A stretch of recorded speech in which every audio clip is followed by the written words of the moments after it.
The Sicilian Defense is the most played response to e4 in the world. At every level, beginners, title players, world champions, more people answer e4 with c5 than anything else. And yet most people who play it have absolutely no idea what they're actually trying to do. They know the first few moves, and they've heard it's aggressive. But ask them what their plan is 10 moves in, or why their pieces are on the squares they're on, and you'll get a blank stare. That's what this video fixes. Not just the moves, but the ideas behind them. By the end, you'll know exactly what the Sicilian is trying to accomplish, how to handle what white throws at you, and which version of this opening actually fits the way you play.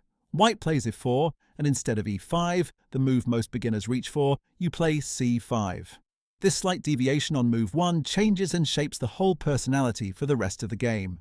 Here's what your c5 pawn is actually doing, because if you've never played the Sicilian, pushing your flank pawn instead of your central pawn might seem like a strange decision. Think about what happens in every main e4 opening. Italian, Scotch, Ruy Lopez. White's plan in all of them eventually comes down to the same thing: push d4, trade pawns in the center, and take control. And when you play e5, that's exactly what happens. You develop your pieces, white plays d4, and you are forced to watch white slowly dominate the center. And in a position like this, white got what they wanted. c5, however, completely flips the script. You're still fighting for d4. That's the whole point. But now when white plays d4 and you take it, you're giving up a flank pawn for their central pawn. That's a trade you are delighted to make every single time. You haven't handed white the center, you've dismantled it on your own terms, and you get to keep your own 2 center pawns, and eventually use them to strike back in the center. And here's what you get in return. In this position, after the pawns trade, you're left with a half-open c-file. Your c-pawn is gone, while white still has their e-pawn, and that asymmetry is your most important asset for the rest of the game. Your rook belongs on c8. That's its mission from the moment the position opens up. Get to c8, pressure white's queenside, support your pawn breaks, and stay active. White has space, but you have targets. The whole philosophy of this opening can be summarized in one sentence. Let white build their center, then tear it apart. It's statistically black's best shot against e4 if they are going for the win. That's because the Sicilian isn't really a defense. It's a counterattack that starts on move 1. Now that you know the core ideas, let's actually dive into the specific positions you will face after you play c5. Right here on move 2, white has a choice that shapes everything, and you need a real answer for both directions. One of the most popular ways to play this opening for white is to go knight f3 and then push d4. You take with c takes d4, white recaptures with the knight, and the center opens up. This is the open Sicilian, the main road, the sharp version, where every famous Sicilian game has ever been played. When someone says, "I play the Sicilian," without specifying anything else, this is what they mean. It is worth knowing that white can sidestep all of that with knight c3 on move 2, the closed Sicilian. No d4, no open center, no pawn trade. White builds slowly with g3 and bishop g2, expanding on the king side while keeping the tension locked in. Don't panic when you see this. Your setup is simple. Knight c6, g6, bishop g7, d6, and e5. You've got a solid structure. Your bishop points toward white's queenside, and you prepare f5 as your counterplay when the moment arrives. You won't get the sharp counter-attacking game the Sicilian is known for, but your position is completely solid, and you have real chances. It's just a quieter, more strategic fight. Most of your games will be the open Sicilian though, and that's where we're going to spend the rest of this video. In the open Sicilian, after the center pawns trade and white's knight lands on d4, the dust settles into a structure that defines everything that follows. White's knight on d4 is a real headache, sitting right in the heart of the board, controlling key squares and very difficult to challenge directly. White will develop the other knight to c3, get the bishops out, castle, and start looking for ways to use that space advantage. Your job right from the start is to make sure that never happens cleanly. Now, which variation you play determines what the specific position looks like, how white attacks, and what your exact counterplay is. There are 3 main options, and each one suits a different type of player. The first one is known as the Najdorf Sicilian. After the center opens, you play knight f6, followed by a6 on move 5. It's a seemingly quiet pawn nudge that doesn't develop anything, doesn't threaten anything, and doesn't look impressive. But that move is doing something very specific. It stops white's knight from ever jumping to b5, where it would create immediate pressure on your position. It also sets up your whole queenside plan. b5 is coming, and a 6 makes that advance safe. Most importantly, it keeps your options completely open. You haven't committed to a structure yet. You're making white show their hand first. That's actually a luxury in chess, forcing white to commit before you do. The catch is that white has a lot of ways to commit. More than 10 reasonable sixth moves, each one essentially a different game. But realistically, white has 2 directions they could steer the game into. The aggressive game where they long castle, or the more passive short castle, and your plan as black looks completely different in each one. In the English attack, aka the long castle line, white plays bishop a3, f3, queen d2, and then castles queenside. The setup takes shape quickly, and white's intention is completely transparent. g4, h4, and the entire kingside comes marching forward toward your king. White is not being subtle. They're telling you exactly what they're going to do and daring you to stop it. Your answer is to go the other direction immediately. You play e5 to solidify the center and kick that annoying knight out. Then get your knight to c6, castle kingside, and start pushing queenside pawns. b5 comes first, then b4, driving white's knight off c3 and opening lines on that side of the board. After getting your bishop out of the way, your rook can get on c8. From there, it supports the b5 to b4 advance and pressures white's queenside structure directly. The whole position becomes a race. White's pawns are coming for your king on the kingside. Your pawns and pieces are going for white's king on the queenside. Whoever gets there first wins. That's it. It's probably the most fun you'll have playing this opening. The short castle line is the less exciting classical main line. White pins your knight on f6 before you've even settled into a setup, threatening to double your pawns if you don't react. Your most important response is e6. Don't play e5 here because the position quickly gets awkward. e6 unpins the knight and keeps your structure solid. White usually follows with f4, grabbing kingside space, and the position gets sharp immediately. From here, your plan is still fundamentally queenside pressure. b5, bishop to b7, rook to c8. But the exact timing matters enormously because white's pieces are more actively placed, and at the top level, there are forcing sequences that go 15 or 20 moves deep.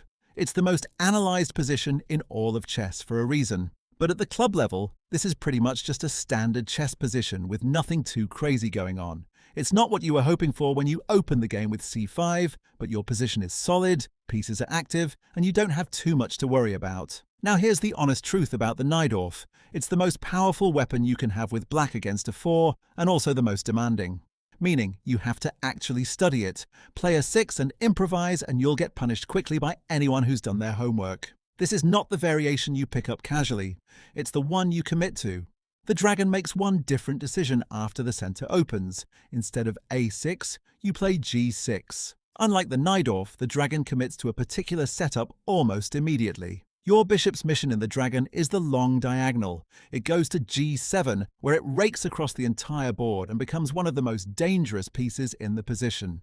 Your full setup is knight f6, g6, bishop g7, castle kingside, other knight to c6, and eventually rook to c8, taking control of the open c file. Everything points the same direction. The bishop controls the diagonal, the rook pressures the c file, and you're ready to launch your attack. White players who know exactly what you're planning actually have a direct answer built specifically to punish you, the Yugoslav attack. Bishop e3, f3, queen d2, castle queenside, and then the pawns start coming. h4, h5, relentless pressure, straight at your king. Basically the same concept as the long castle variation I showed for the Najdorf, but you now have a bishop on g7. Both kings are on opposite sides of the board, and both sides are racing to checkmate the other one first. Your counterattack has a very specific sequence, and you need to know it before you sit down to play this. Rook to c8 is your first priority. That's your highway toward white's king on the queen side. Your queen goes to a5, joining the attack and adding pressure to white's position. Then b5, b4, driving white's knight off c3 and opening lines toward the king. Your bishop on g7 is the engine powering all of this. Every pawn that comes off the queenside opens another line for that bishop to operate on. If you're not prepared for the Yugoslav, the dragon can end your game fast and embarrassingly. White's h4 to h5 pawn storm is not complicated, and it's genuinely dangerous if you don't know how to handle it. But if you are prepared and know the queenside counterattack sequence, if you understand what that bishop on g7 is worth, the positions you create are some of the most exciting in chess. This is the variation for the player who wants a fight every single game and has the stomach to defend accurately under fire. Also worth mentioning, but white doesn't always go for the Yugoslav. Sometimes you'll face a quieter setup where white castles kingside instead. Without the opposite side castling, white can't just launch pawns at your king the same way, and the position becomes significantly less sharp. Your plan stays the same: rook to c8, b5, bishop on g7 doing its thing. But you're not under the same immediate pressure. The Yugoslav is the main test. Everything else is more manageable and much more like standard chess.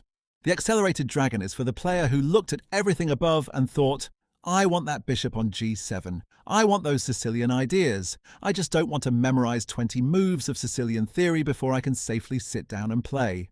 The move order change is subtle, but it matters. Instead of playing d6 first, your knight goes to c6 on move 2, and then you play g6 on move 3. You haven't committed to d6 yet, and that one difference means the Yugoslav attack in its sharpest form simply isn't available to white. You've sidestepped the most dangerous thing white can throw at you before white even gets the chance to set it up. Honestly, the accelerated dragon feels a lot more like the regular dragon than most people expect. When white goes for the main line with knight c3, the game quickly transposes into positions that look and feel almost identical to the regular dragon. Same bishop on g7, same rook to c8, same b5 to b4 queenside counterplay, same fundamental ideas. The difference is you actually have an extra trick up your sleeve. Because you haven't committed your d-pawn to d6 yet, if white isn't careful, you can play d5 in one move, blowing the center open immediately and equalizing before white has even finished setting up. It's the same bomb the regular dragon dreams of dropping, but you can do it a tempo faster. White can also go for a setup involving c4, locking down d5 with 2 pawns. Here the game gets more positional. The plan I would recommend for black in this position is to just simply trade off your knight for white's central knight.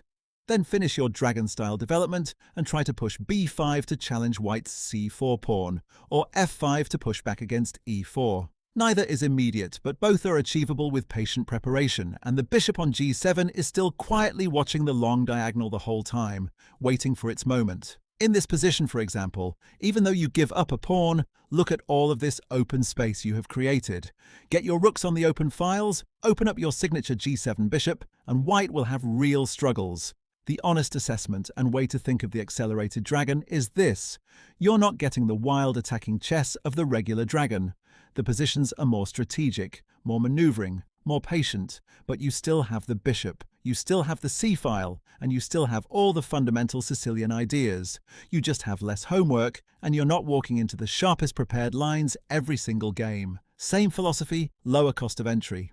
Magnus Carlsen has played the accelerated dragon, and if you're just getting into the Sicilian, I honestly do think it is the way to go. The Sicilian Defense is one of the most rewarding openings in chess, but only if you actually understand what it's doing.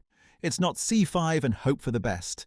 It's a complete philosophy. Create an imbalance from move 1 and generate counterplay before white consolidates. And most importantly, play for the win every single time. Which version is right for you depends on who you are.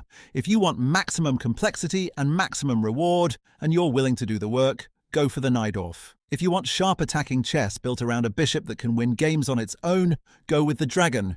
If you want those same ideas with less theory and more flexibility, the accelerated dragon is your opening.